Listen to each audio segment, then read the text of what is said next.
চৈতন্য ভাগবত সংঘ কেন্দ্রীয় কমিটির ওয়ার্কিং প্রেসিডেন্ট হিসাবে আমার তা চৈতন্য ভাগবত সংঘর main committee and Assam committee যা রেজিস্টার্ড বডি গো ওয়ানার প্রেসিডেন্ট বলতে ডক্টর মানস সিংহ তারপর গৃহকর নেতৃত্বে আমার তা বাংলাদেশ ত্রিপুরা আসাম তিলইয়া আমার সেন্ট্রাল কমিটি আন হংই এ মালখেপে গতাই হংই থান আজি না না আগে হংসে হবে ধর্ম সম্মেলন নাম করলাম হংকরিয়া নিকুঞ্জ শর্মা মালখেপে হংকরলাম হংকরিয়া অনাথ প্রেসিডেন্ট বলতে রথীন্দ্র বানার্জি বাংলাদেশ ওয়ার্কিং প্রেসিডেন্ট হিসাবে আমি আসিলু রাজকুমার অনিল কৃষ্ণ এবং আমার আর সাথে কমিটি আমার যত একাদশীর ভক্ত তার গতিকে আজিকাল অনুষ্ঠানে আনতাই আমার আমার শ্রী গোপাল দাস বৈরাগ্য ঠাকুর আমার সাধু ঠাকুরের পরম শিষ্য এবং সাধু ঠাকুরের পরেই সমাজের অন্যতম বাসিমোহন বাবাজি কলেজ সাধু বাবাজি গাছি ওরে মৈরাং বাবাজি রাখাল গাছি ইত্যাদি রাখাল দেববর্মা আর সাথে আসি আমার পতিত পাবন গাছি এর সাথে যত নমুনার আমার যত বর্তমান যেটা আমার বাবাজি আছি এটা আসলে আমার গোপাল দাস বাবাজির শিষ্য হাবি বলে আগ্য আর কি গুড়িগতি আগ্যর কথা তারপরে সাধু ঠাকুর গতিকে আজি ও গোপাল দাস বাবাজির তিরুদান দিবস 3 তারিখে তো চলে বাংলাদেশে ত্রিপুরা এবং আসামে আমার আজি পালন করলাম আজি একাদশীর দিন না আজি পাণ্ডবা একাদশীর দিনে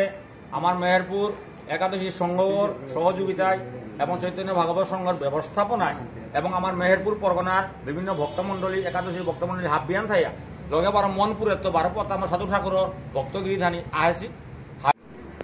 আজি শ্রীকৃষ্ণ চৈতন্য ভাগবত সংঘর পৈলাখার আন্তর্জাতিক ধর্ম সম্মেলন আর হিলতা নিকুঞ্জ শর্মার মালঠাব্য পূর্ব কচুদরম মেহেরপুরে এ মালঠাবেগ ইতিহাস 100 বছর আলসে মালঠাব্য পরগনাগর মাঝে হাবিত্য পুরানো মালঠাবেগ বিভিন্ন কারণে আমি সাথে হাব্বি মালঠেব উজ্জ্বলইয়া অনুসাদে আমি অনেক কারণ রাজনৈতিক ক্ষমতা বিভিন্ন কিছুর লাগের হাতে হুদ্দা চান্দালতে কি সাথে করতে হয় তবে আমি ইচ্ছা করি আর গাঙে আন এবং সমস্ত চৈতন্য ভাগবত এবং সমগ্র সমাজে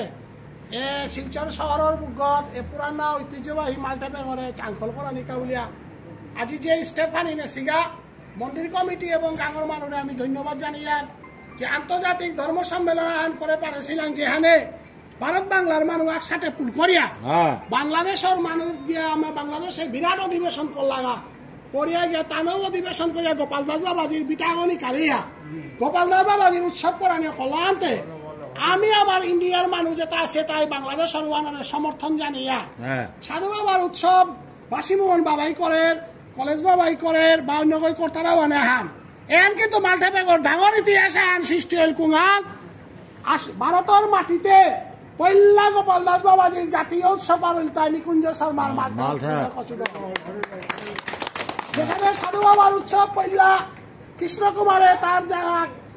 তার পুত্র রবি সিংহ গিরকর করে করেছিল আর কৃষ্ণ কুমারের ইতিহাস সার উষাদে আজি চৈতন্য ভাগবত সংঘ জাতীয় স্তরে আজি উভা করলাম আমি নিয়মপাড়া হারাবাসী 12 পার বৈষ্ণব আদেশী বিভিন্ন বৈষ্ণব বেপুলিয়া যে হইলে ভবিষ্যতে আমি আমার মালঠেব এবং সমাজের হাব্বিমানে তিলইয়া এই স্থিতি রক্ষা করে সমাজের সৌরে আমার ধর্মীয় জাগরণের পথে নেনার খাই চৈতন্য ভাগবত সংঘ যাত্রা শুরু করেছে এর হাব্বি সহযোগিতা আমি পানামনিয়ার এবং প্রত্যেক বছরে হান আমি পালন করতাম আমার গাঙে আর শিষ্য হান মাহি আসি লগে গাঙর মানুষ জড়িত ইয়া পরগনাগর মানুষ জড়িত আমি হান পালন করতাম বলিয়া ভগবান শ্রী গোবিন্দের চরণে ভক্তি কাজ করে আমি জয় রাধে হরি আনন্দে নিকুঞ্জ মন্দিরে চৈতন্য ভাগবত সংঘ আজি 12 গোপাল দাস বাবার অনুষ্ঠান হানের একাদশীর দিনে আরম্ভ করে মন্দিরের মাঝে হাবি হানে একতাইয়া গাং বা পরগনা হাবি একতাইয়া